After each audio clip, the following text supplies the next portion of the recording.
Hello guys, Dan here from Dan's Tech. In today's video I'm going to be bringing you a review of a mechanical keyboard. This one's going to be from Cherry. This is the MX Board 6.0 featuring Cherry MX red switches and also Cherry's Real Key technology that they've implemented into the keyboard. We'll talk a little bit about that once we get into the review. Now, I've used this keyboard now for many months, so yeah, I'm going to be bringing you guys a full review and really talk about how I've really used the keyboard and just really my experiences with the keyboard overall. I suppose with things like keyboard and mice and just in general many peripherals, say like headphones, I think you've really got to use them for a while until you can really come to a conclusion about, well, just using the product over a long term. It's not like a mobile phone. Many mobile phones do tend to slow down, don't they, once you've used them for a bit, and I think making a review, say day one or day two after using a phone, it's kind of not the way to go, and that's how I feel really about good old keyboards. So without further ado, let's get into the review. So people, to get started, inside the box we get the keyboard itself, an instruction manual and a magnetic wrist rest. The keyboard itself is nicely packaged as you would expect for a premium product. The current retail price for this board is around £110 here in the UK. Now, this board is made of metal with a sanded finish, making it smooth to touch. Overall, it's a very robust and good looking board. Now, as for the wrist rest, this is made of plastic and has a soft touch feel. This is magnetic as mentioned and simply clips onto the board. Now, I personally like the fact you can remove this very easily for when you want a little more room on your desk. The base features the magnets for the wrist rest, some written power specs and certifications on the back, rubber feet of which you can flip up, and lastly a number of options for routing the power cable, a nice addition. Now, the wrist rest features lots of rubber pads of which really does add to the keyboard not moving around on the desk. The keys themselves are not low profile as such, but a tad smaller in height than standard keycaps. The key switches themselves are Cherry MX red switches, so are very linear and are fairly easy to actuate and also relatively quiet to type on too. My experiences with these red key switches have been very pleasant overall. I'll be sure to provide a sound comparison near the end of the review with many different key switch keyboards. So as for some specifications, the keyboard is roughly 1.35 kg with the wrist rest weighing an additional 260 grams. The power cord is 2 meters, of which is also braided, which features a gold USB connector. The board features the Cherry logo at the bottom of the board, so it looks rather clean overall, and when you do snap on the wrist rest, this is covered. However, the wrist rest does feature its own metal Cherry logo at the bottom. Now, onto the LEDs, these are red to go with the MX red switches. You can control the brightness of these by holding the function FN key and using the F5 to F9 keys. The caps, scroll and number lock buttons light up blue when activated, in addition to the Windows key lighting up blue when it is set to allow presses of the Windows key. Now, as for software, you want to install the firmware/driver that Cherry offer on their website once plugged in. This way all the media function keys will work as intended and you won't see any strange behaviour from the keyboard.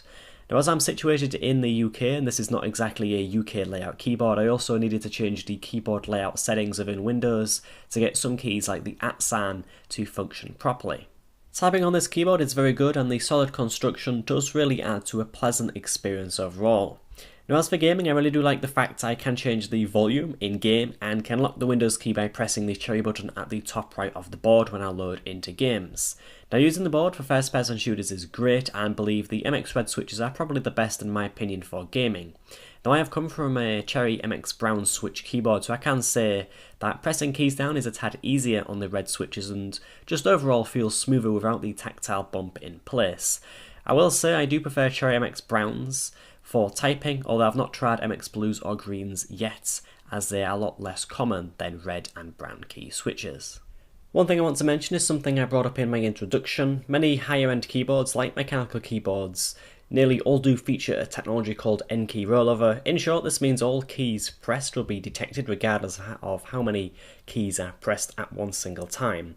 Now, this keyboard features Cherry's new technology called Real Key. This improves on the N-key rollover functionality and reduces the latency of the keys pressed. Cherry claims many keyboard controllers deliver around a 20 millisecond delay from the key being pressed and it being brought up on the screen, and that this board offers up to a single millisecond of latency, making it one of the most responsive boards on the market today. Lastly, moving on to the noise test that I mentioned near the start of the video, take a listen and come to a conclusion yourself. I tested 4 keyboards overall, with one being a standard rubber membrane keyboard from Corsair.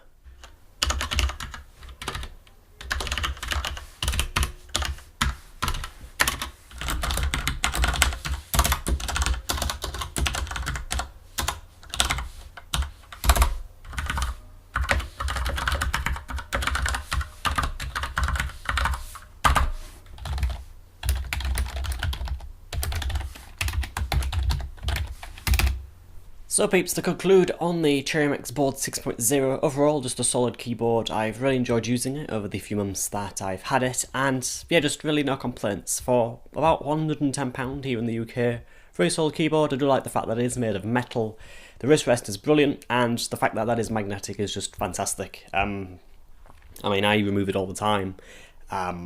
Yeah, great functionality there. Just overall brilliant keyboard. That's all really I can say. Very, very pleased with it, and I think the price point that it comes in at is it's not that expensive. Yeah, great keyboard. Yes, I suppose the one thing it is kind of missing is RGB, but to me, that's never been something that I see as a benefit of a keyboard. Yeah, I had a Corsair K50 a few years ago. That thing, not RGB, but I believe you could set it up to be 256 colours, so you could choose one of them, and yeah, you kind of choose one, you leave it at that. Yeah, there we are. So, brilliant keyboard. That's kind of the end of the review. Yeah, it's my kind of final word on this keyboard. Brilliant. There we are. So thanks for watching. Please feel free to like, comment, and also subscribe. And yeah, I see you guys in my next video. I think my next review is of a Zotac Mini PC. Yes, there we are, the ZBox EN1060. That's a mini PC about the size of a PS4. Features an i5 and a GTX 1060, hence the product name. So yeah, I'll see you guys in the next video. Goodbye.